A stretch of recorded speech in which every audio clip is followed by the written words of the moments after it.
Morning, everyone. Good morning, Rabbi. We are learning Mishna Sukkah, Parak Beis, Chapter 2, Mishnah Dal, Mishnah 4.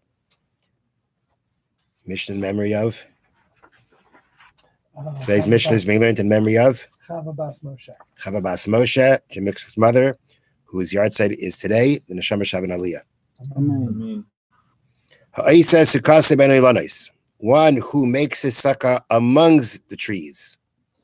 Not on top of the trees, among the trees. V'ha'ilonis Tefanasla, which means that the trees become the walls, right? Until now, we spoke about trees that are actually supporting the sukkah. Here, the tree is not supporting the schach. The trees are the walls of the sukkah. So halach is kshera. The halacha is that the sukkah is kosher, because if it's only the walls, then the fact that it's a tree isn't a problem. It's not a problem of using a tree, which we said that even sometimes the sukkah could be kosher, but you can't go in on Shabbos or Yontif because it's using a tree. In this case, using a tree means you're leaning something on it, you're supporting yourself, you're actually using the tree directly. In this situation, it's just the walls. If it's just the walls, there is no problem with it being your sukkah on Yontif itself. Now, the Ratanura adds a couple of important details. So he says, number one, you got to make sure the trees are strong enough that they do not wave back and forth in the wind. In a Ruach Mitzvah, that means a common wind. If these trees sway back and forth in the wind, that's not kosher walls. So the trees themselves have to be basically strong enough to withstand the wind. Plus, that also it says,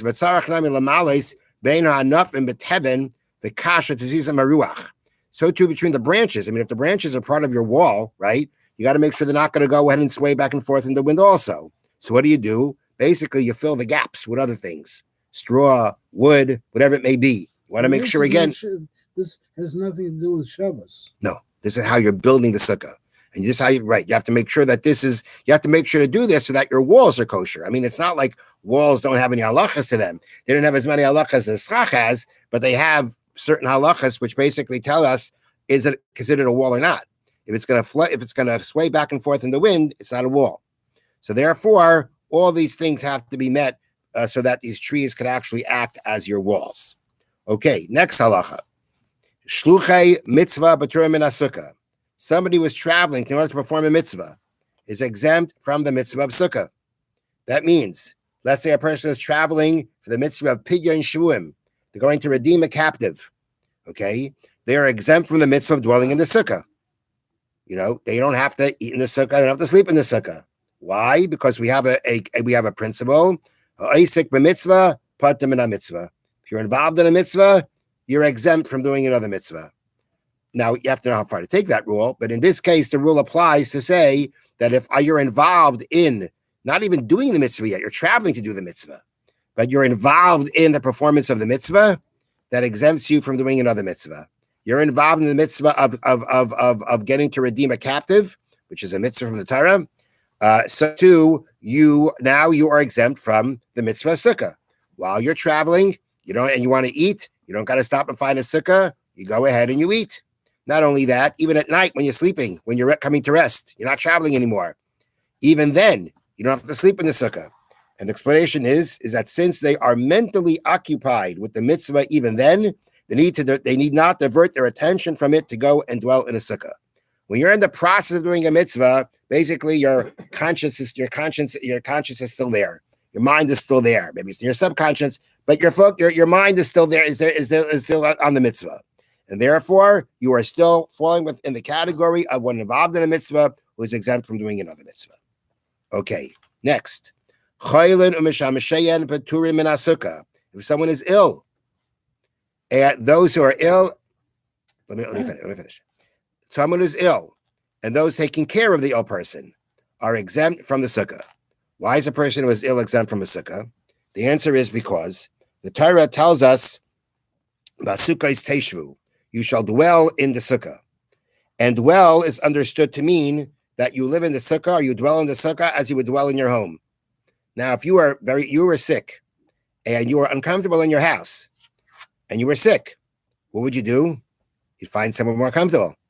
You wouldn't necessarily stay in your house. you would move to where you're more comfortable, whether it's your house, a different room, whatever it may be. But the point is that you're not going if you're in a situation that's called mitzvah, you're suffering, you're very uncomfortable. That would be a situation that you would move from your house to relieve yourself. You can do that from the sukkah also. So a person who is sick is a person who is uncomfortable in the sukkah because he's ill. It's a little drafty, it's a little cold, it's whatever. He's uncomfortable in the sukkah because he's sick. And therefore we say, well, the same way if you'd move from your house in order to relieve yourself, so too you can leave the sukkah. Those who are involved in taking care of the person who is sick, they're exempt because of the principle from before. Isik mitzvah, patur min mitzvah. They're involved in the mitzvah of taking care of the sick person, therefore they are exempt from the mitzvah of sukkah. Then the Mishnah concludes, Oichlin v'shoisin arai chutz l'sukkah. One can eat and drink arai, which is translated as casually it's a snack. You want to have a snack, you can have a snack outside of the sukkah. What is defined as a snack? The way that's defined in the Bartanura is an amount a person would eat to relieve his hunger, not to replace a regular meal. That would mean something, we have to get, in the practical halacha, you got to get a little bit more, delve into this more. But the starting rule is that even something that, let's say you would eat that you're supposed to eat inside the sukkah. You're supposed to eat inside the sukkah, okay? But you're only eating it as a snack. You're only eating an amount that would relieve your hunger, but it's not a meal, that you can eat outside the sukkah. That's what it means. One can eat and drink in a casual manner as a snack outside of the sukkah. Have a wonderful day. A good tvach and Shavua Tov. Thank you, Rabbi. Thank you, Rabbi. So